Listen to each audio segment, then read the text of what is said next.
எல்லோருக்கும் வணக்கம். இன்றைக்கு நான் நூடில்ஸ் தான் செய்ய போறேன். சிம்பிளா செய்யலாம் வாங்கோ.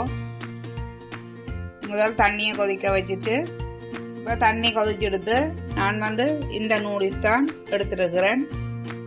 இப்போ இதை போடுவாங்க. நூடில்ஸை போட்டுட்டு அதுக்கு தேவையான அளவு உப்பையும் போட்டு இதை அவிய விடுவோம். கன நேரம் அவிய விட தேவையில்லை. இந்த பையிலேயே இருக்குது எத்தனை நிமிஷம் ஆகிக்கிறதுண்டு அதே மாதிரி அவிங்கோ.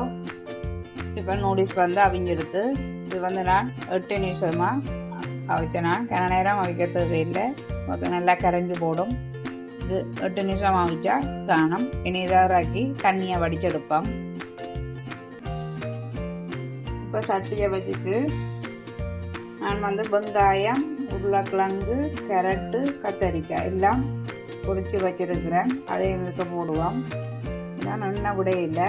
ஏன்னா அந்த பொரிச்சதில் எண்ணெய் இருக்குது. அதனால் எண்ணெய் விட இல்லை. அதோடு சேர்த்து பெருஞ்சீரகம், கடுகு, கறிவேப்பிலை இதை போட்டு மெல்லிய சூடாக்குவோம். என்னெல்லாம் பொரிச்சு வச்சபடி தானே இருக்குது. அப்போ சூடாக்குவோம். இதை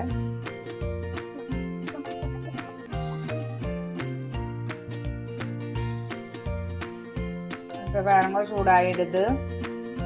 இது உருளைக்கிழங்கு நான் ஒரு பேக்கெட் நூடுல்ஸுக்கு 8 உருளைக்கிழங்கு, 2 ஓரளவான கத்தரிக்காய், கேரட் ஒரு 5 இவ்வளவு தான் எடுத்தேன் நான். நீங்கள் உங்களுக்கு தேவையான அளவு பொரிச்சு போடுங்க. கொஞ்சம் குண்டனை பொரிச்சு போட்டால் நல்லா இருக்கும். கறி தேவையில்லை. நூடுல்ஸோடைய இந்த பொரிச்ச இதோடைய சாப்பிடலாம். ஓகே. இப்போ தண்ணி வடிய வச்சதானே நூடுல்ஸை அதை இதுக்குள்ளே போடுவோம். இப்போ எல்லாத்தையும் போட்டு இதை கிண்டுவோம். பொரிக்கிறதான் பெரிய வேலை. நூடுல்ஸு டக்கண்டா அவிஞ்சிடும். பொரிச்சு போட்டு எல்லாத்தையும் போட்டு கிளறி விட வேண்டியதான்.